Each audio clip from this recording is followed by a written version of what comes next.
নমস্কার বন্ধুরা, আজকের আমি নতুন একটা রেসিপি এনেছি। আর এই নতুন রেসিপিটা কলকাতার শহরে অনেক মানুষ এটা কিভাবে খেতে হয় জানে না, তো সেইটা আজকে দেখাবো।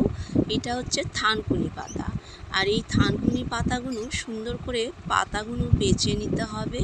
তো বেছে নিয়ে সুন্দরভাবে এই পাতাগুলো ধুয়ে নিতে হবে। ধুয়ে নিয়ে ডান্ডিগুলো এবারে ফেলে দেব। দিয়ে এদিকে আমি একটা কড়াই বসিয়ে দিয়েছি। দিয়ে বেশ খানিকটা আমি এখানে কালো জিরে দিয়ে দিয়েছি। দিয়ে আমি এখানে থানকুনি পাতাগুলো দিয়ে দেব।